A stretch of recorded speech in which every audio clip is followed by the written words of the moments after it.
کل ایسی list N G Os کی شیئر کر سکے جیسے آپ ہیں، انڈس ہے، اس طرح اور بہت ساری ایسی، اور ایون ایدی، ایون سیلانی، یہ لوگ بھی ایسے ہیں کہ جو کسی نہ کسی طور پر ایک اپنا نیٹ ورک رکھتے ہیں. اس کے اندر آپ نے ایک بندے کو امپلائی کرنا ہوتا ہے جو ڈسپینسر لیول کو جو ایڈمنسٹر کر سکے. تو آپ ایک لسٹ تک شیئر کر سکے. کل ہم دوبارہ ہم اس کو کرتے ہیں تاکہ گورنمنٹ کو کہیں کہ ان ساروں کا ایک روز ہزاروں اجلاس بلاتے ہیں،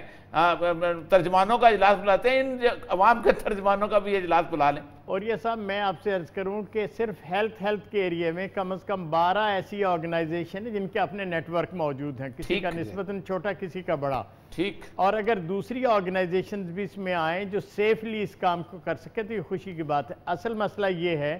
کہ حکومت گو مگو کی پالیسی سے باہر نکلے، این جی اوز کو انوالو کرے، کوئی میٹنگ کرے، بتائے کیا دقتیں ان کے لیے ہیں اور ہم بتائیں کہ کیا روڈ میپ ہو سکتا ہے، اور ایک بڑی کلیئرٹی کے ساتھ ہم لوگوں کے سامنے ایک نقشہ رکھیں کہ بھائی پاکستان میں بھی اگلے 2 مہینے 3 مہینے میں انشاءاللہ ایک بڑا سیکٹر ایسا ہو سکتا ہے جو ویکسین کے عمل سے گزر سکے. اچھا شکور صاحب، 2 چیزیں بڑی امپورٹنٹ. ایک تو یہ ہے کہ انہوں نے کچھ لوگوں کو آتھرائز کیا ہوتا ہے جو ایل سی کھلواتے ہیں اور چیزیں لے کے آتے ہیں، اور خاص طور پہ کچھ لیبارٹریز کو اوتھینٹیکیٹ کیا ہوتا ہے جو کہ ہر بندے کو نہیں کیا کرتے. یہ ان کے رولز بنے ہوئے ہیں. اصل مسئلہ یہ ہے کہ آپ کیا اس وقت ایک گروپ جو ہے کور گروپ بنا سکتے ہیں ود ان 2-3 days کہ جو بیسیکلی ایکسپرٹیز رکھتا ہو ویکسین کی، ڈاکٹرز کی، ایڈمنسٹر کی، کہ جن کے اسکور گروپ کو آئیڈینٹیفائی کر کے گورنمنٹ کو کہا جائے اسکور گروپ کے نام پہ ہم بنوانا چاہتے ہیں، اور یہ ہم فنڈ ریز کر چکے ہیں. دیکھیں میں آپ سے عرض کروں، پہلا تو گورنمنٹ کی ولنگنیس ہے. میرا خیال ہے کور گروپ انشاءاللہ تیار ہے اور میں اس کی لسٹ بھی فراہم کر سکتا ہوں اور ان لوگوں کے ساتھ مل کے اس کو کیا جا سکتا ہے. مسئلہ یہ ہے کہ کیا ہمارے ادارے اس گھیرے سے باہر نکل سکتے ہیں جو لوگ تجارتی بنیادوں پہ اس سارے کام کو سنبھالنا چاہتے ہیں. اس سے باہر اگر نکل آئے ہم تو میرا خیال ہے پاکستان کے اندر تو ماشاءاللہ ڈاکٹرز کی کئی ساری آرگنائزیشنز ہیں. پیما ان میں سے ایک ہے جو کام کر سکتی ہے، اور کم از کم کوئی ان کے 15,000 ڈاکٹرز ہیں جو ان کے ساتھ وابستہ ہیں. پی ایم اے ہے، اسی طرح کے اور ادارے بھی موجود ہیں. اور خود یہ جو بڑے تجارتی ادارے ہیں ہاسپٹل کے، ان سے بھی کہا جا سکتا ہے کہ بھائی یہ 2 مہینے کے لیے ویکسین میں اللہ کے بندو یہ کام نہ کرو اور باقیوں کے ساتھ مل کر اس کام کو کرو. تو یہ کیا مشکل کام ہے؟ شکور صاحب، میں ممکنہ سوالات جو ہے نا ان کے بارے کیونکہ ظاہر بات ہے بیوروکریسی کو میں جانتا ہوں، تو ممکنہ سوالات یہ ہوں گے کہ آپ سٹوریج کہاں کریں گے، تو فلاں کہاں کریں گے. مطلب میں آپ کہتا ہوں کہ یہ اگر آپ ساری چیزیں تیار کر لیں تو کل ہم پھر ایک پروگرام کریں گے. جو دوسرے منگوا رہے ہیں ان کا کنٹرول بھی حکومت کے پاس ہے. ان کو بھی نہیں، وہ تو کہتے ہیں نا جی، وہ کہتے ہیں چکتا ہی کہے گا جی ہمارے پاس تو سٹوریج ہے، فلانا کہتے ہیں. ہم آپ سے جب کسی کو فیل کرنا ہو تو یہی اسی طرح کے سوالات ہرڈلز کریٹ کیے جاتے ہیں، اور مجھے پتہ ہے ان چیزوں کا. تو ایک تو یہ ہے کہ اگر آپ پورا پلان بلٹ اپ کر لیں تو کل یا پرسوں ہم پھر دوبارہ گورنمنٹ کے سامنے پلان رکھیں تو بہت زبردست ہو جائے گا. اور یہ سب ایک بات میں صرف آخر میں آپ سے کہنا چاہتا ہوں، وہ یہ ہے کہ یہ جو کووڈ کی ٹیسٹنگ کا کام شروع ہوا نا، اور ہمیں اندازہ ہوا کہ 14 ہزار روپیہ اس ٹیسٹ کے لیے جا رہے ہیں، تو ہم نے ہنگامی بنیادوں پہ لاہور، کراچی، ملتان، پشاور اور فیصل آباد میں کووڈ لیبز بنائی اور اس کو 3,500-4 ہزار روپے پہ لے کر آئے، اور اس نے مارکیٹ کے اندر ایک استحکام پیدا کیا اور ان کے ریٹ بھی کم ہوئے. چلیں امید ہے شکور صاحب کہ اس حوالے سے بھی کوئی بہتر سلوشن نکلے گا کہ ہمارا پلیٹ فارم حاضر ہے کہ عوام کو جو ہے نا، پہلی تو بات یہ حکومت کا کام ہے کہ فری ویکسین مہیا کرے. اگر نہیں کر سکتی تو یہ ادارے حاضر ہیں کہ جو کاسٹ ٹو کاسٹ ویکسین ہے وہ عوام تک پہنچے اور اس کار خیر میں عوام بھی حصہ لیں. ناظرین اسی نوٹ کے ساتھ شکور صاحب کے شکریہ بھی ادا کرتے ہیں. پروگرام کا وقت بھی ختم ہوتا ہے. کل انشاءاللہ نئے موضوعات کے ساتھ آپ کی خدمت میں حاضر ہوں گے. اپنا خیال رکھیے گا. اللہ حافظ.